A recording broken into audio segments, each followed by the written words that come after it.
All right. Well, you ready to do the comic book thing? Yep. Pushing the last of the buttons. Only because they make us. Is that what that is? We're trapped in here. Please send help.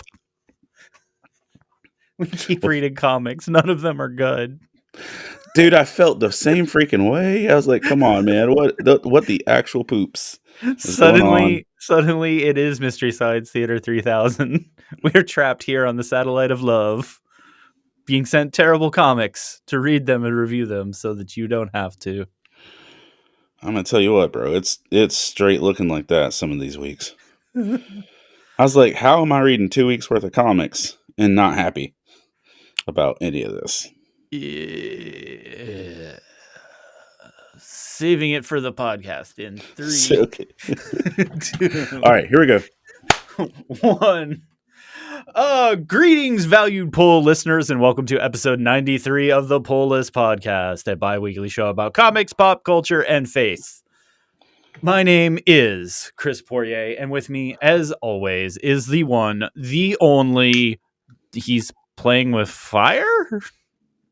It's spooky season in autumn. Got a light a candle or something. Oh, it's spooky season, so we light candles. It's Hector.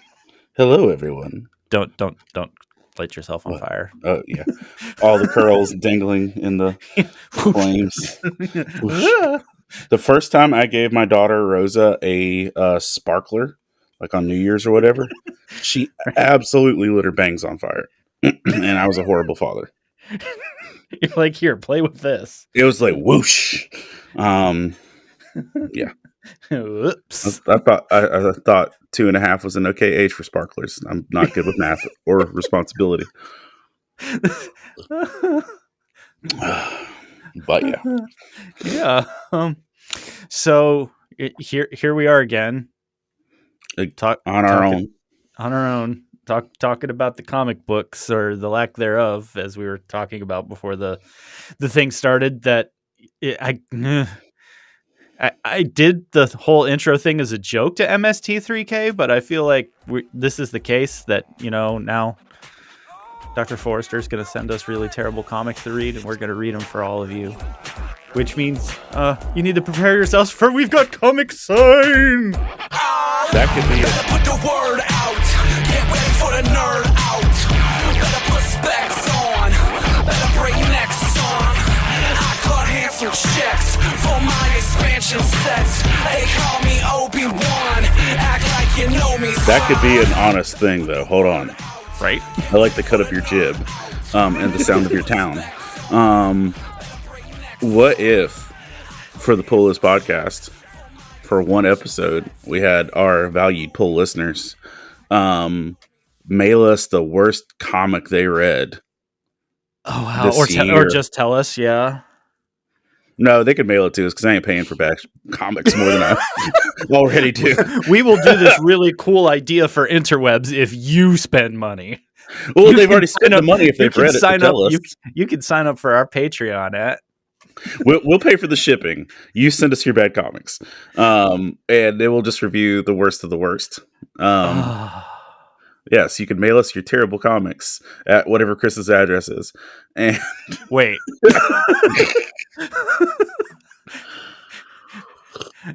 this is Chris bathing in the most terrible comics ever. Mm-hmm. Why?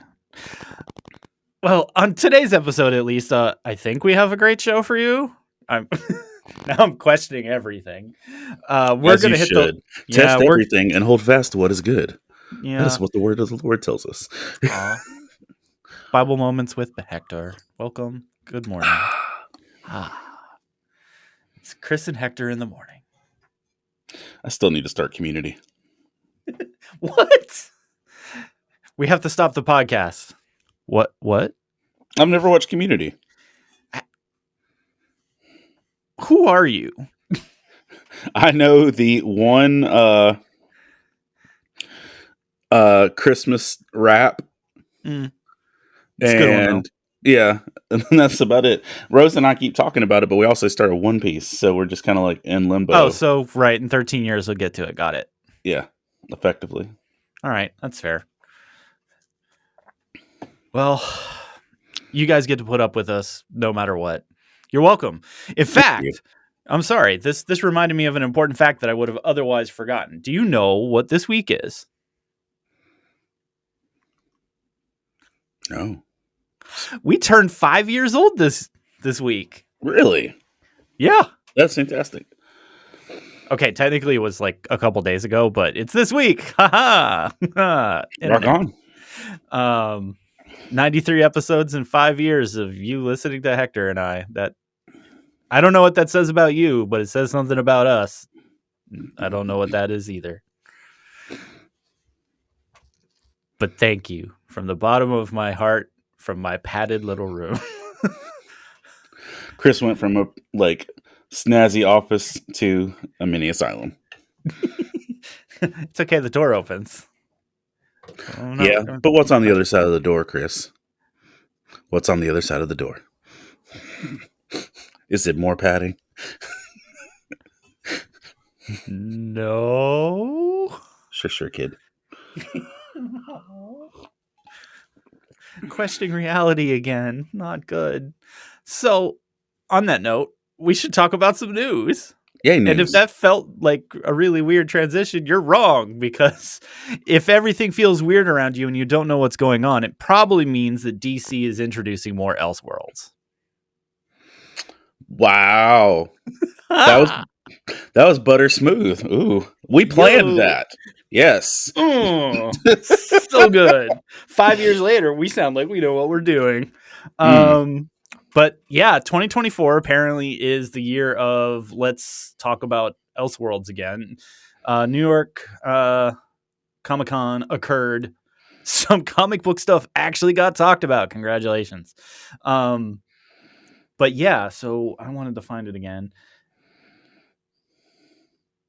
So Gotham by Gaslight, the Kryptonian Age is one of those Elseworlds. So we're revisiting. Okay, interesting. Mm-hmm. So that's a thing. That's the least boring Gotham by Gaslight idea I've heard. Right. Not really sure what it means, but here we are. Batman the Barbarian. Meh. Yeah. I feel like we got a good amount of that with the Bruce Wayne time jumping through space after Batman Rest in Peace. But whatever, I'm sure that's probably where they got the idea from. But Dark Knights of Steel All Winter. See, the Dark Knights of Steel book played out really well. I would check that out. It's got really cool. Batman Nightfire. Sounds like a direct-to-video release in 1985. Okay. Kind of looks at that way in key art as well. Green Lantern Dark.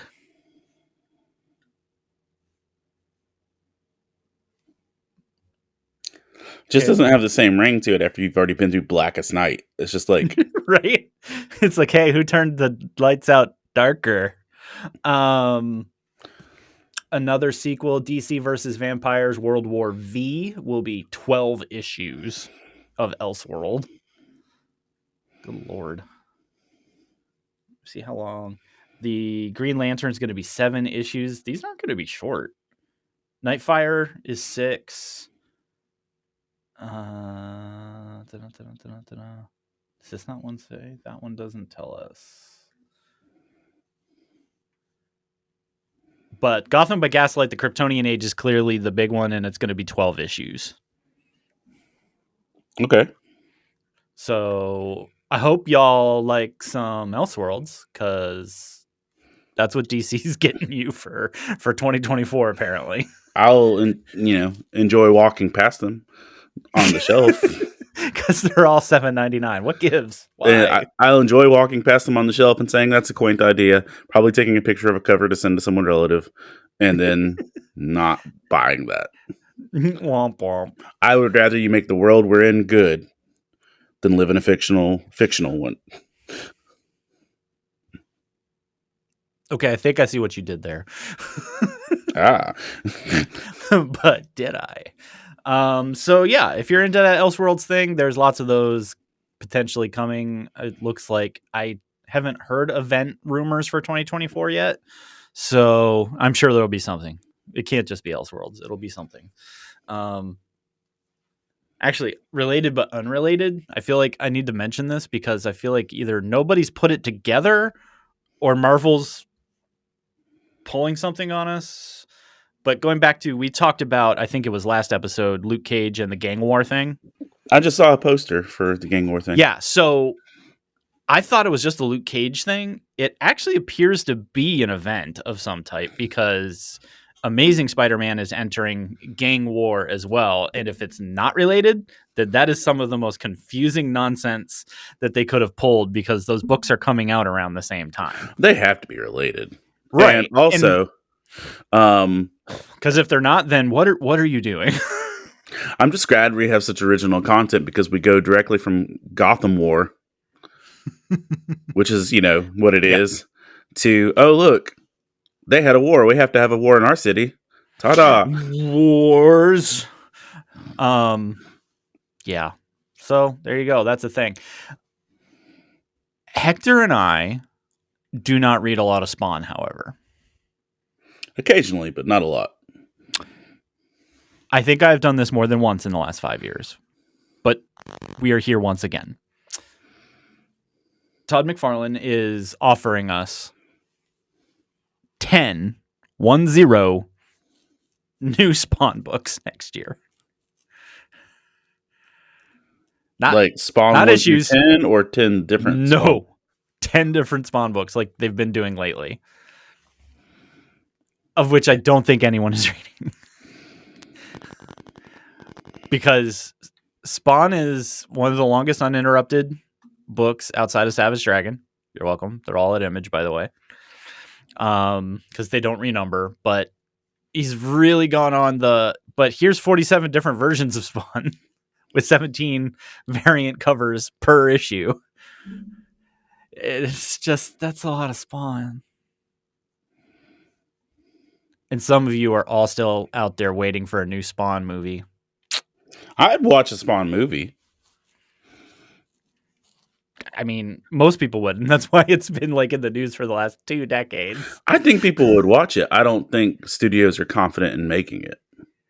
That's probably fair. And it's because it's one of those, it had one that everyone was like, And I feel like, didn't HBO do the animated series that was pretty well done? Yep. I think it's still available. Yeah. On the Max. It's not the worst. I mean, Spawn's not a bad character concept or storyline. It's just it's been here for a minute. Yeah. And I don't know if it's really changed in a minute. They developed their mythos pretty strongly, but they also developed it in ways where you jump the shark like way early, and it's hard to come back down to something practical. Yes. No, that's fair. It's a little over the top. A little bit. But Batman fell from space, and he's cool.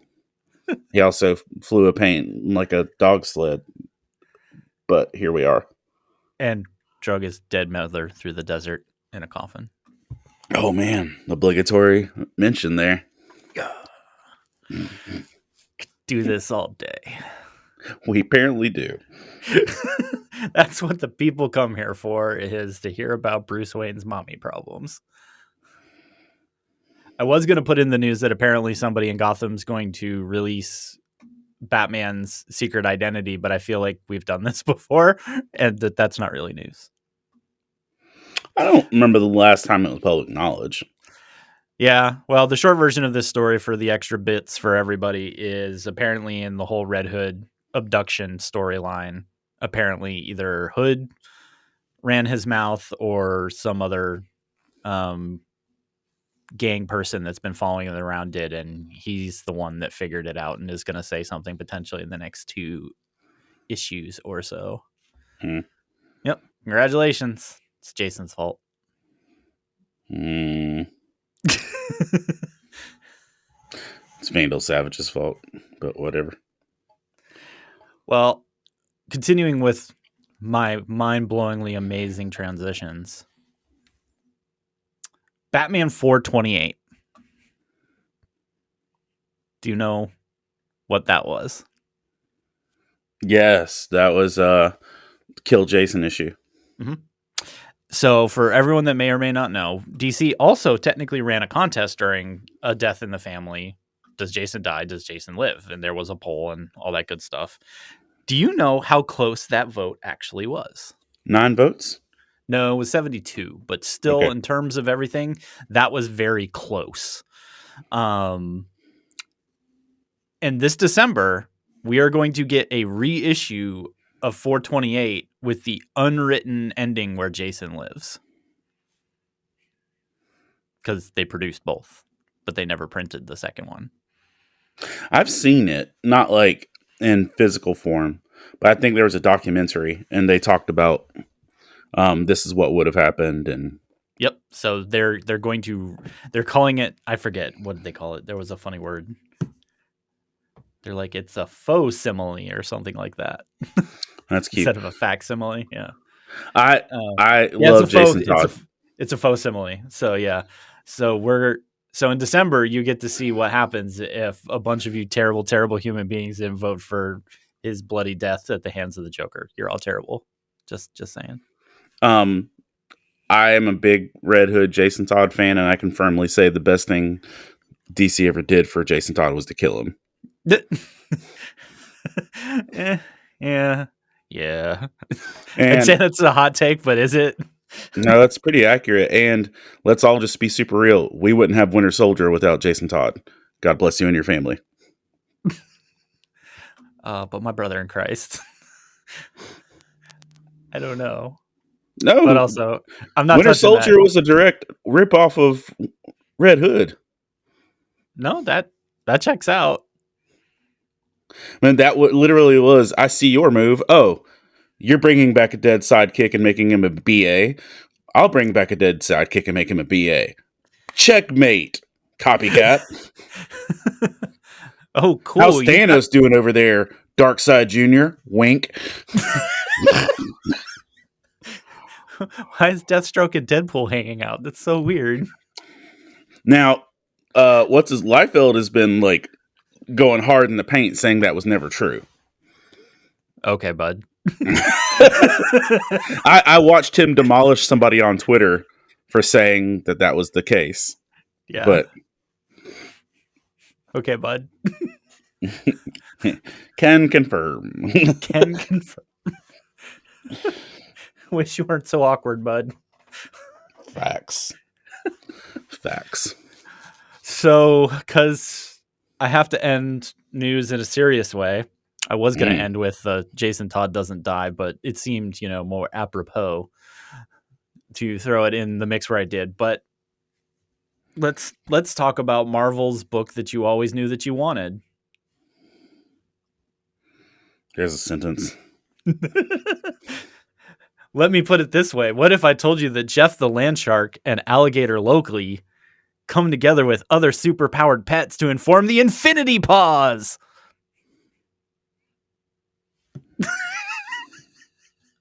And if you're listening to us, you should find us on YouTube this week, because that was great.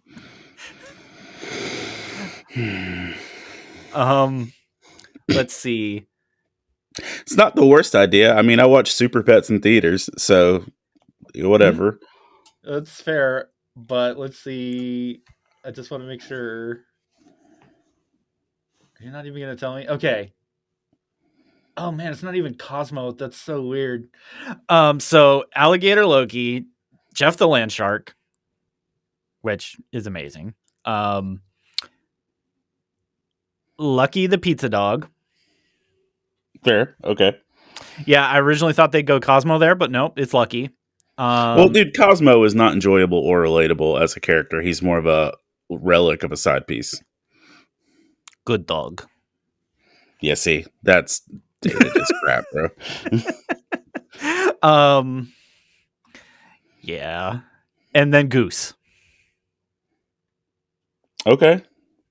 See that sounds more plausible than Super Pets anyway, but and let's be fair, Goose is technically the most powerful of all of them, except for Alligator Loki, who is technically a Loki. Yeah. Sad Throg is not in there? Yeah, but who knows? I mean, these are the ones that they've talked about and are on the cover and everything. I suppose anything is possible. There's so little information about it.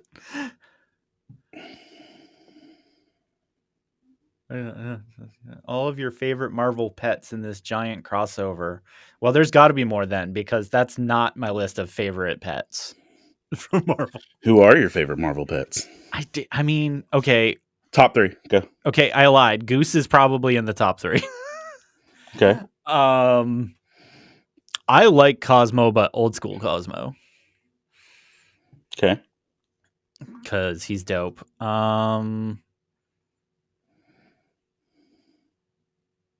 Throg is probably in there, and it's not really fair to call him a pet. I mean, most of these aren't pets. That's fair. He's a Thor. Guess Alligator Loki is a Loki. Yeah. And pick your poison, bro. Yeah. Jeff the Land Shark's pretty great too. Not gonna lie.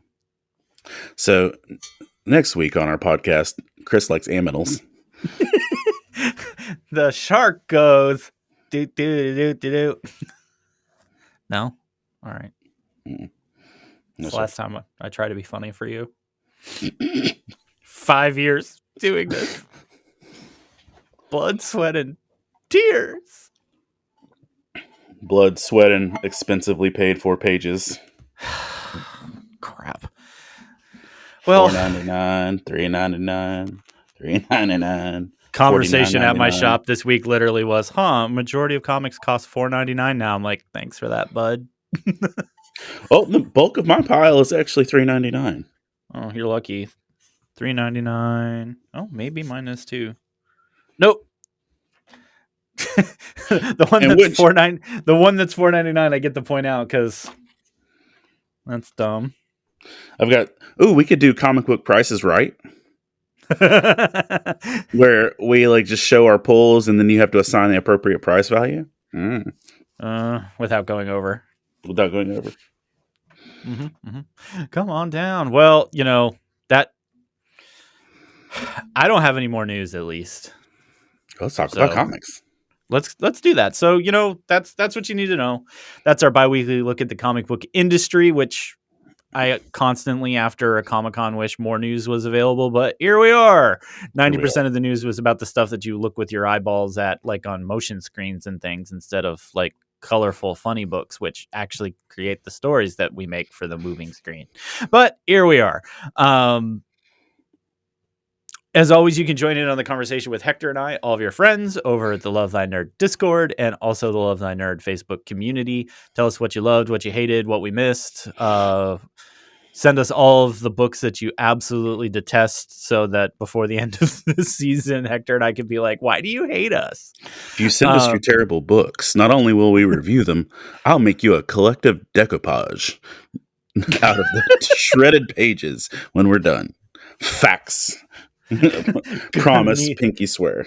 Gonna need so much Mod Podge for this. Oh yeah.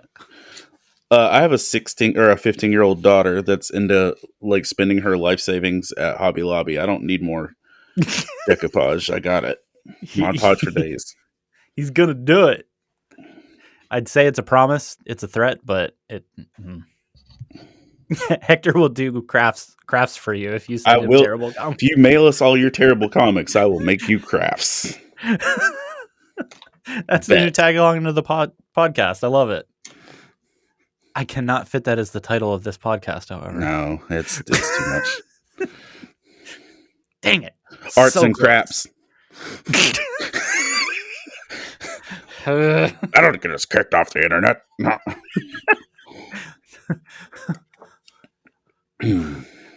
Where's the cheat? Why do you record a podcast with boxing gloves on? All right. Let's talk about comics.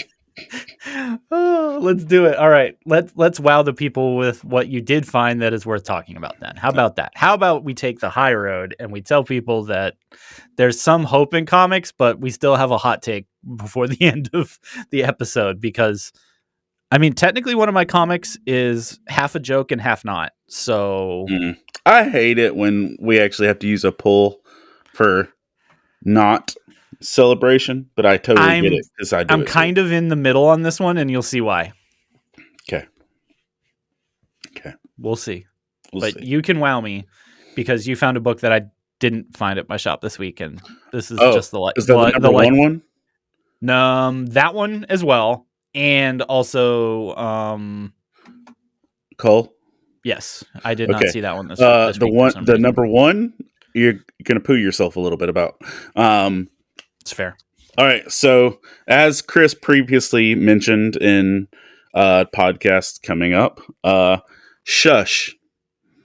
Oh yeah. As you teased me about, if you give me a knockoff Hush villain, is Hector going to spend $4.99 to find out what the shenanigans and are up with it? Yes. How'd that go? How'd you feel about it? Did you read this? Batman and which Robin one is number it? 2? Batman No, I haven't been reading it. Okay. So there's two things I screwed up this week. Like crispy and real. That book and also our Kingdom Come book came out this week. What? Yeah.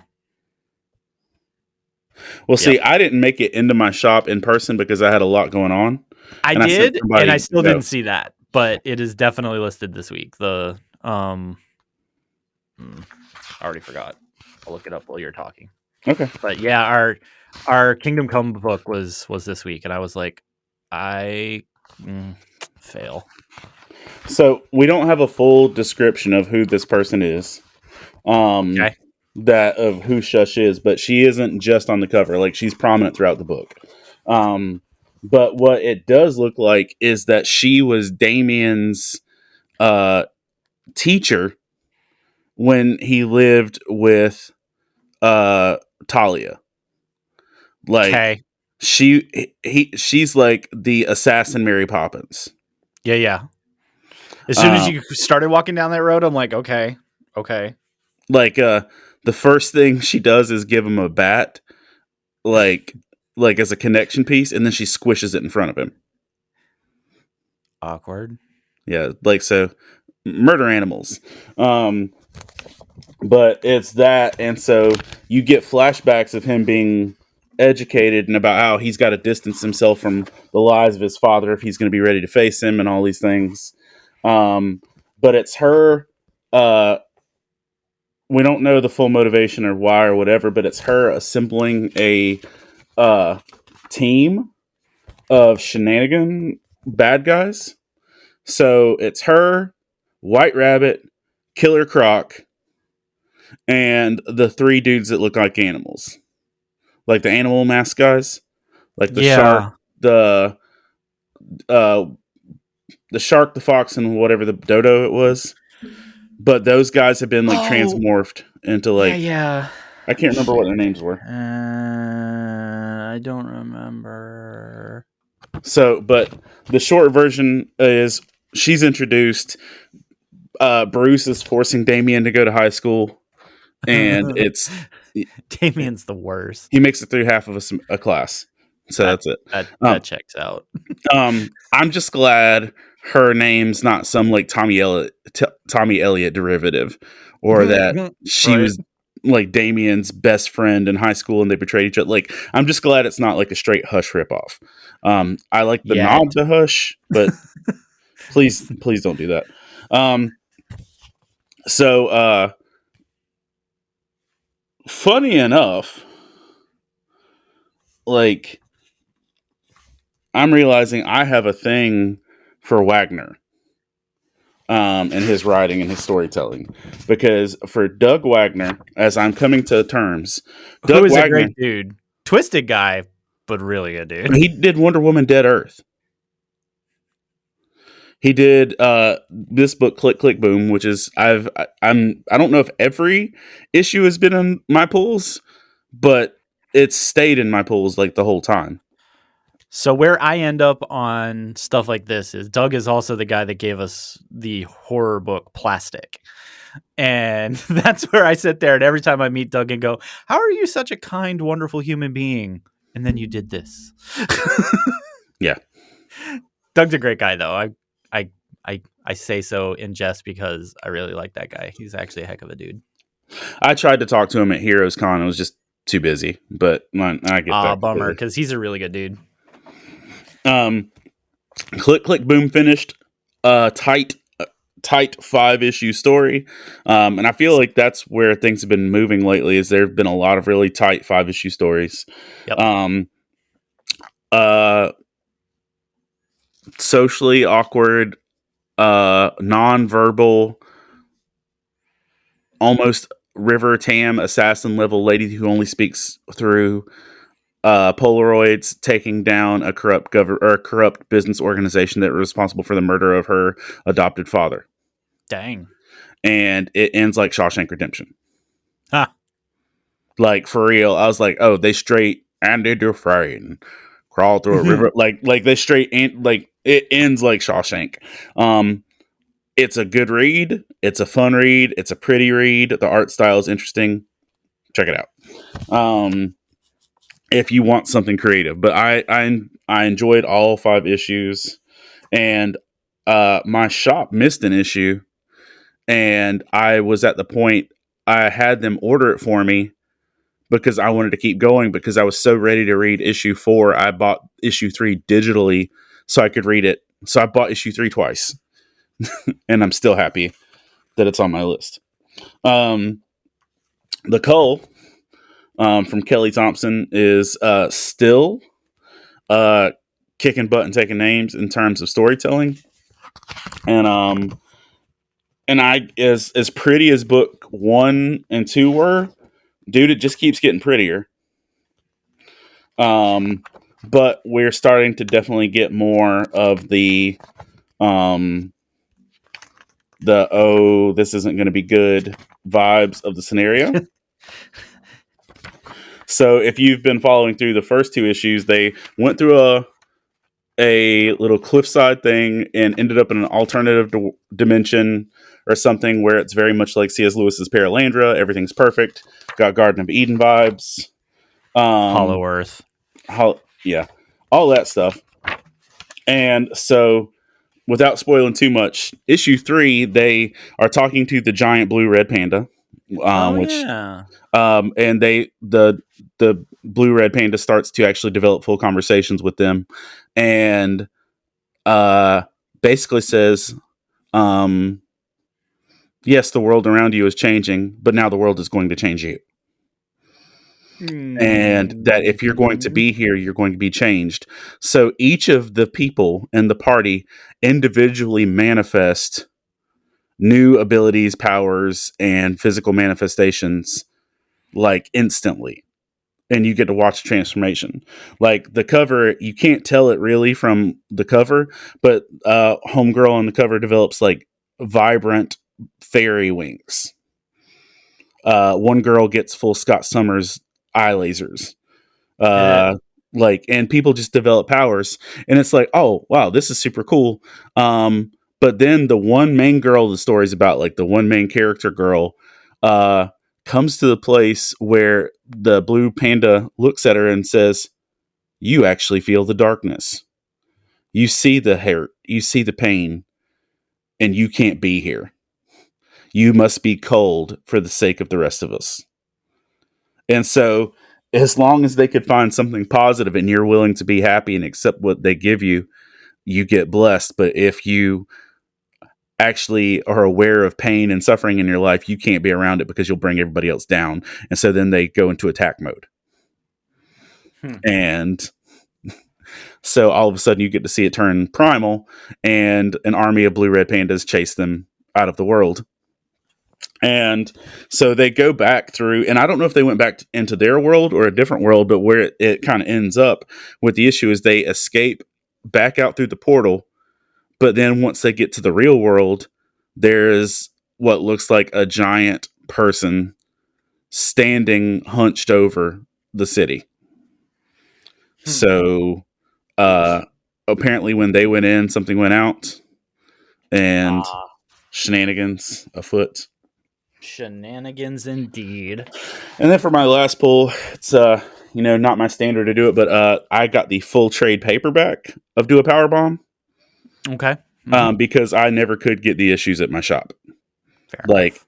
I got like issue 1 and 2, and I never saw the book again. Even like I try and ask about it, but it just never happened. You didn't touch this, did you? No, I heard lots of good things, but no. Um, First of all, it is very Wagner art. In terms of or Warren Johnson, sorry. Who did I say before? Wagner? Wait, they are different people. Mm-hmm. So Wagner didn't do uh Wonder Woman Dead Earth. Warren Johnson did Wonder Woman Dead Earth. That's my mistake. Daniel Warren Johnson is who I was talking about. Sorry, there were some W's. Said it. Told you it was happening. Big Barter would go down. So either way, this book is grotesquely beautiful. Short version, little girl idolizes her mom, who's a professional wrestler. Her mom's a great wrestler. Her mom is killed in the ring by a move. Like, I guess her mom slipped and snapped her neck. And the guy she was wrestling with, who is always took the blame for it. What we don't realize until the next issue or so is the fact that the guy in the ring with her is actually her father. And he wore a mask, and that's why they were heel and babyface together, is because that was their married shtick. But they didn't want everybody to know they were married, but they worked together. So he carried the weight his whole life raising his daughter, that he was accidentally responsible for his wife's death. Little girl grows up. She wants to become a professional wrestler to be like her mom. And a demon, malevolent force, Pinhead Loki, whatever you want to call him, pops up and says, "Hi, would you like a chance to bring your mom back?" And he's like, "Cool. I'm an evil force. I was," and they skirt the line real here as close as you can get without saying, "Hi, I'm Satan." And without to being super biblical, but they said, I'm a malevolent force that tried to take over a celestial kingdom, and I got banished, and I'm stuck here, and I can't go anywhere. So I found little entertainment, and I've found professional wrestling, and I really enjoy it. So they basically said Satan went to hell and fell in love with professional wrestling. And so for his own entertainment, he brings in professional wrestlers for competition from around the different universes. Wait. So now it's Mortal Kombat? Yes. It goes from this to Satan is running Mortal Kombat.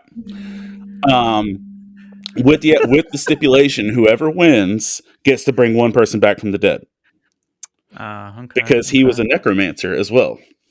And so you've got all these wrestlers from different worlds, like gorillas, knights, different stuff.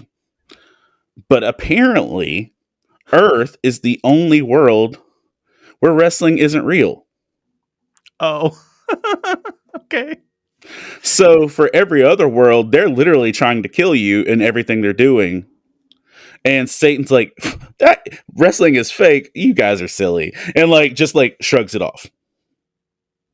And so this, what the thing was, though, Satan was looking for someone who also wanted that woman brought back as much. So her tag team partner in all this is her dad without knowing it's her dad. So it's a father-daughter story. She hates him because she thinks he's just a murderer that killed her mom, not realizing it's dad until halfway through the book. Then it's family bonding, etc., etc., etc. They win the tournament through lots of reasons. And then the necromancer's like, psych, I can't really bring your mom back. I'm good, but I'm not that good. If I did, she'd be a zombie. So I know someone who can, who's an even bigger wrestling fan than me. Guess who it is, Chris? I don't know. Guess who it is? No, I No. refuse. Guess it. No, Guess it. Say the words. no, I It's won't do it. it's God with a capital G. God is also in this book a professional wrestling fan. So much so that he has given himself a physical body so that he can be their final opponent. So it's a two-way match against God. And it's never said in print who the referee is. But you want to know who the referee is? It's No. Jesus. That seems unfair.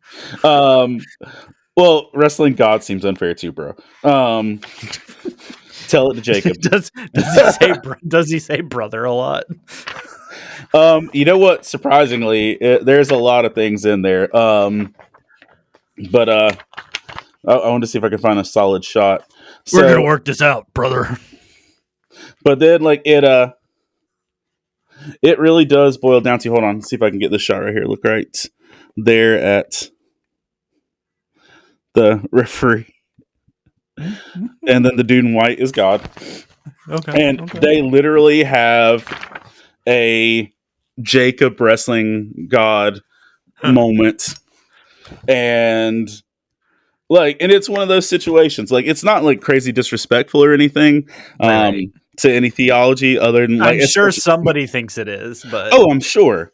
But like, if your idea is that God's a fan of professional wrestling and would manifest that to be a tournament, dude, he wrestled Jacob and punched him in the hip for good measure. So let that be a conversation starter. But it really just turns into pro wrestling, Mortal Kombat, and the Book of Genesis.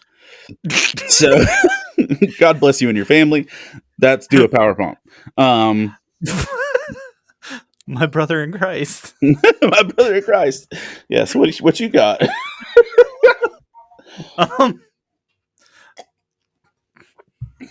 Comics.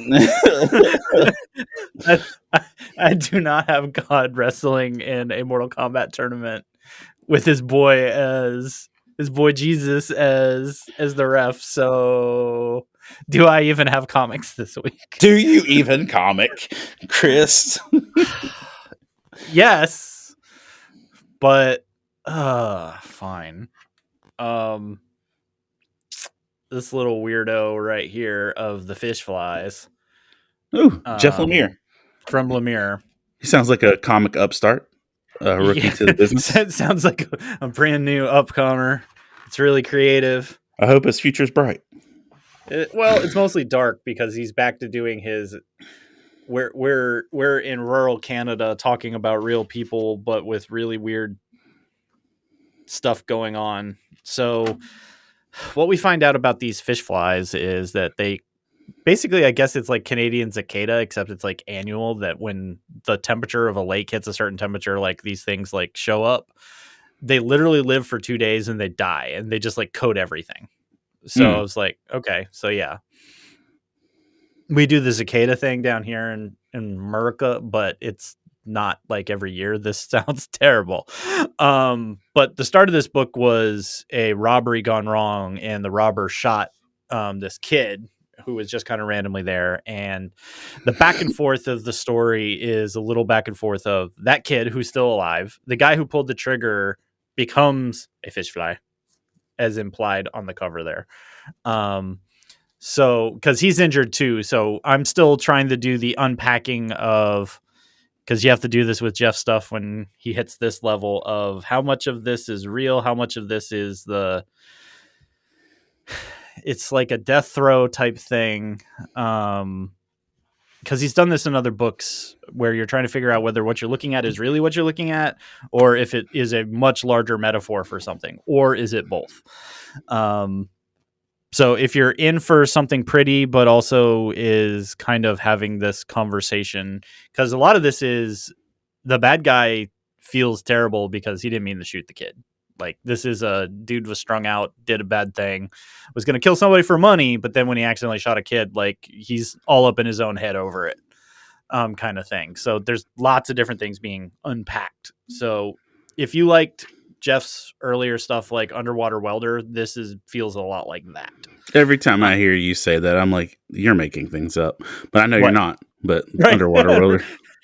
Underwater Welder is probably one of my favorite from Lemire in terms of the imagery and everything. I've used that for book discussions in faith circles and out of faith circles because it's really wild kind of what's happening there. So Jeff makes you think about stuffs. I have lots of thinkers, but it's because the thinkers came out back to back. But I mentioned Hexagon Bridge last time. And this apparently is only going to be 5 issues. And now that I know that, I'm even more fascinated by it because I'm 2 in. Seems like a lot, and it's not there yet. Well, this time went even further because now you find out that like the kid that was like bouncing between the different little universes at the end of the bridges is looking for his parents.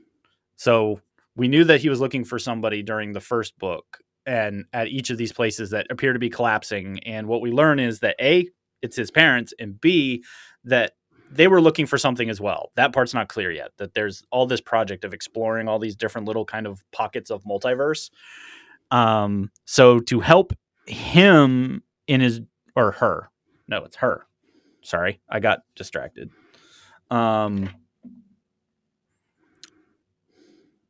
She is given an AI construct that knows everything about the Hexagon program and everything, but then also everything about her and her parents so that he can teach her how to navigate the Hexagon bridges, but also have at least some understanding of what her parents were trying to do. And this book is basically the introduction of this AI construct and training that they're doing together to attempt to be able to travel to all these other places. So there's little threads being pulled all the way through this book in terms of what's going on. But at the same time, you still are like, it's really pretty, but I don't know what's going on. And they also do this weird thing where they talk about dreams. And I'm now having kind of this inception moment of they very purposely showed us something that they're like, oh yeah, that could have been a dream. Hold on. What do you mean could have? And there's these moments of when she sleeps that she gets information about these other worlds. And I can't tell whether that's because she's special or because there is definitely this conversation about AI being inserted or there's a lot going on there, but it's funny because you get this on the cover of this character with a polar bear strapped to their back. And it's just funny because the bear looks really defeated and is like, what the heck is going on here? Yeah. And you find out that this was a dream that she was having.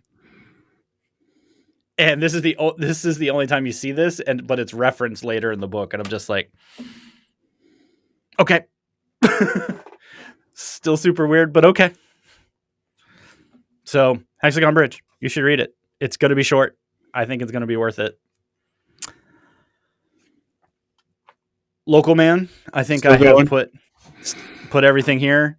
Maybe the best superhero, non-superhero book currently in print, because they're just straight up making fun of basically the Liefeld years at Image in his character. It is broken. It is funny. It continues to be all kinds of weird, and that's why it's great. I got nothing on that except that's what's going on. It's just crazy. Fair. But it's basically if you took a 90s comic and made it realize that it's not serious and that the entire world knows it's a joke, and basically you get local Man. So is good. And then my last pick / am I kidding pick is Justice League versus Godzilla versus Kong. Justice League versus Godzilla versus Kong, because shameful plugs for things are now dead. And this is where we are. Because this wasn't, all these IPs got slammed together over at IDW. This is a DC proper book. crossed over with Legendary.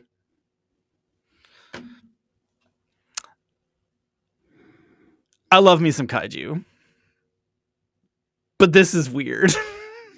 And Go on. the setup is even weirder because Clark and Lois are finally gonna get engaged.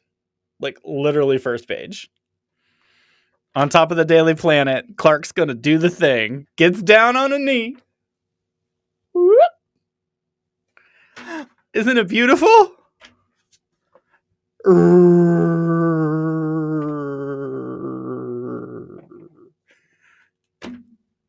And if you listen to the podcast, you were like, Chris just had an aneurysm. Yes. That's where we it's stand. Godzilla coming out of the Bay of Metropolis. Flashes up to, the Justice League, and they're like, wow, that's a thing. Maybe we should do something. And they're like, oh no, Clark's finally doing that thing. And they're all like, oh yeah. And this is the story of this, is basically Clark's like, I got to be everywhere, do everything. And then we get introduced to a Kong that is partially made up of kryptonite and has kryptonite laser vision. So there's that. So Crypto Monkey, got it. Yeah, Crypto Monkey. He has a name, though. That literally sounds like a Bitcoin organization. Right, it should be. You can get that NFT.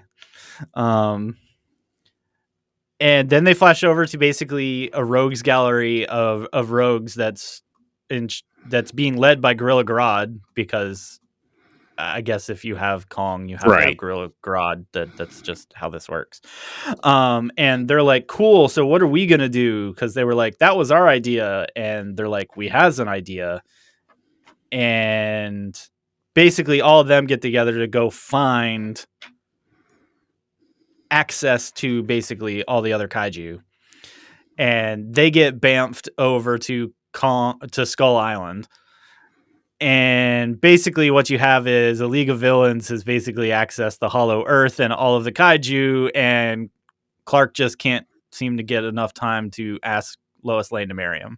Congratulations. That is Justice League versus Godzilla versus Kong. Aren't you glad? Yes. Absolutely.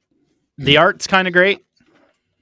That's one thing I did see. The art looked nice. That I'm like straight up like torn on. That everything I just said is absolutely the story of this book, but it looks like a really great Justice League book with kaiju. Dude, I mean, sometimes you just want some shenanigans, and that's kind of where I'm at on it. Is I don't think this is good in any sense of the mean, but it might not be as bad as I thought it was when I kept deciding whether I was going to even bother reading it.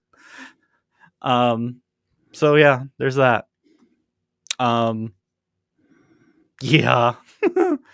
So what's your number one then? Because okay, this is going to go in similar directions. Oh, not quite. I was gonna say you made the bad choice the good choice. No, this is straight up a good choice. It's so far it's a book narrated by Alfred. Okay. And it, for primary sakes and purposes, deals with Two-Face is the villain. Surprise, surprise. And I'll say this: remember how Harleen was like the best written Two-Face we'd gotten in like adult comic lifetime? You with me? Okay. Like, this might be one of the better visuals of Two-Face since then. So check us out. Look right hard. Like, it literally has like Lisa Frank level accent points, and where it looks like he's being graffitied on. Mira, venga aquí. Look at the computers. So he's got crap. Yeah. And so it, like, he's telling that story, and then spoilers, it's also a Court of Owls story. So it is Court of Owls. It is all of these things. But so where it turns into not just being a standard Batman book with Court of Owls, one of the Talons shows up into the Owls base and kills all the Court of Owls. Okay. Like all of them get murked. And they get murked. So much for your big, scary, silent, secret organization. Yeah. And they get murked because deep within the Court of Owls, they were housing a weapon, a creature that they wanted to be set free. That checks out. And that's it right there in the middle. You can see finally. And so the big secret that the Court of Owls was housing deep down within its bunkers is that, and again, look at the Two-Face transition, just like really well done there. Yeah. Oh yeah, that's cool. It looks like something like Heath Ledger would have painted. The big secret that's of what's down there is that they were housing. Ready? Big reveal. This is guys, full spoilers, but this is going to be why you picked this book up if you haven't already. Ready? What they were housing down there was Cthulhu Batman. What? So the Court of Owls has a demonic, negative existence, Cthulhu Batman who will devour cosmically whoever you are. And so the Court of Owls says, okay, we need Bruce Wayne to join us. We also get revealed a new third personality for Two-Face. And Two-Face is struggling through the whole book because they're trying to have a conversation with people and they can't because someone keeps interrupting them. And it's finally, you get the third personality of Two-Face, which is interesting. And he's got like I don't know, it's a good aesthetic. But the official name, ready for our Cthulhu Batman? Batman Below. Okay. Yep. So, did I expect this when I picked this book up? No. Nope. Will I continue to read this? Probably. So, there you go. But I figured you would be down for a Cthulhu Batman, like if anybody is. Now I need to find Cthulhu Batman. So, what's your number one? My numero uno is The Flash, Not the Flash. It's Jay Garrick, The Flash.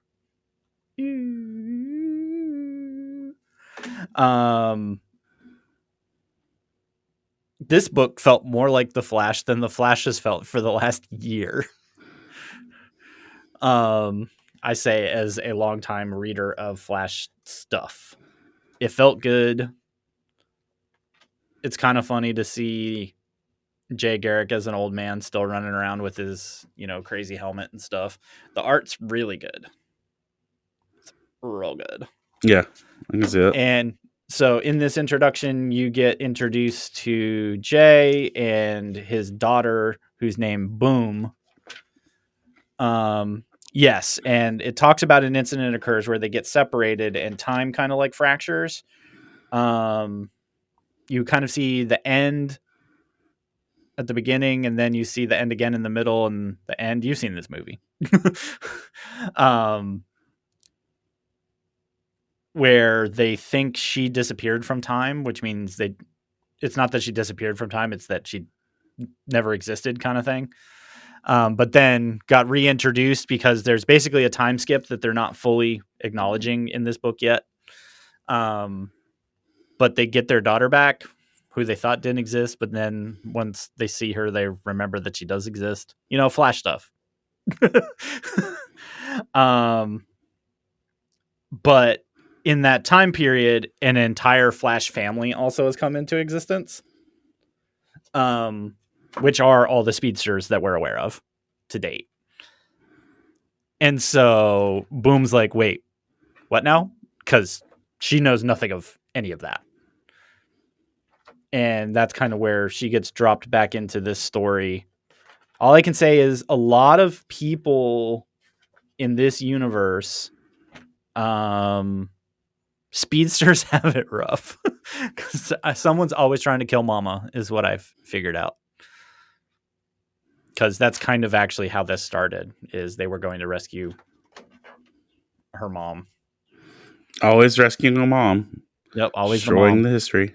Yep, and then something happens, you disappear, yada, yada, yada. There's 72 speedsters, and... Ew. What? I said ew. 72 speedsters. I don't like the 5 we have. Hold on. All right. I'm gonna go back and find this picture because I'm curious how many they actually did put in this universe and left them. All right, let's see. 1, 2, 3, 4, 5, 6, 7, 8, 9, 10, 11, 12, 13. Not 72, but okay. Nope.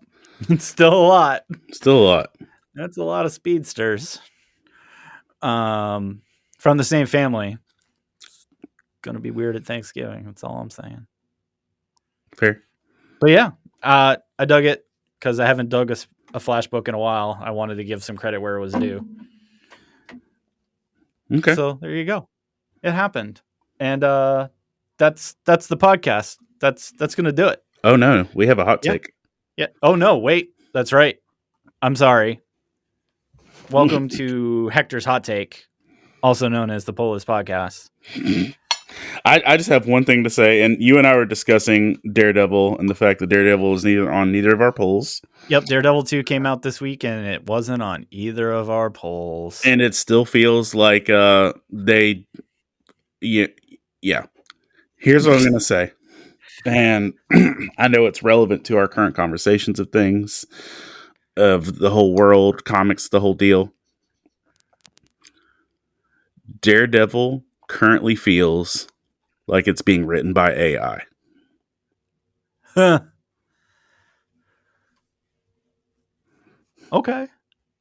Like Okay. it said, make him violent, make him have a religious affiliation, and make him have an internal struggle. And fill in all these random gaps at the same time. Yeah, And fill in okay. all the random gaps and let AI do it. It feels like the storytelling, character structure, everything else feels like one of those odd stories where you can tell AI is trying to write like a human and not pulling it off. That's where I get. Yeah, okay. Okay. Nah, yeah. It do feel a little that way, don't it? And It wasn't great. And that's the thing. I still stand by. It's just like they're writing the clergy faith aspect of this like very poorly. I feel like. Yeah, it just feels weird as opposed to anything else. Read it. Tell us if we're crazy. I don't think we are. I don't think we're being overly protective on that one. Because you've never heard us really bark on that before. But the thing is, they're trying to make this a focal point of the story, and they're doing that poorly. Yes. Yeah. When Matt's main day job is that he's a youth minister at a orphanage, and you're doing it badly, it's just like, oh, gross. I'd rather you have him have a private belief that spills over occasionally than make it his vocation and he not be good at who he is. Razzle dazzle. Razzle dazzle. All right. This has been Hector's Hot Take on the Polis Podcast. Not to be confused with Hector's Hotcakes, which can be found at a local gas station. Ooh. There you go. Be on the lookout. So, now, episode 83 is in the books and in your ears. 93. I said what? 83. 83. 93. I tried 92. to take 10 episodes from us. That's like an entire season.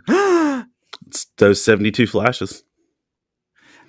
All of them. Yeah, see, messing with the prime timeline already. That's This podcast is a canon event in your life. Right. It's happened. This is a core memory. You can see us on YouTube, so you can actually see when we make funny faces at each other, or you're trying to figure out why there's lots of silence. It depends. It's because we're funny. sort of. But we do enjoy this podcast and folks coming and joining us. Thank you for letting us do this for 5 years and 93 times. That's 93 hours of your life you have spent listening to Hector and Chris talk about comics. Thank you so much. Still less than watching Clone Wars. That's fair. As many of you know, we do not take this journey alone. We are out here with an entire podcast network on the Love Thy Nerd podcast network. There's new shows over there. So if you like tabletop games, generally nerdy stuff and things, you will find a podcast of choice over there. You'll find out that Hector has like a billion shows. So just join the Hector channel, like and subscribe to Hector's face or something. Likers and subscribers also get a free year supply of Hector's hotcakes. Patent pending. Patent pending. So yeah, you can hit all those up over at lovethynerd.com for more information, previous episodes, or maybe find yourself a new show. Like I said, Hector's over there, and there's some new stuff about role-playing games and that kind of stuff over there. So, check it out. So Hector and I do want to thank you for choosing us as your primary comic book factory on a near weekly basis. So don't leave us hanging. Rate and review the show. 5 stars only on your favorite podcasting app of choice. We're on iTunes, Spotify, Stitcher Radio, probably somewhere else. Who knows? The internet is a big, strange, and vast place.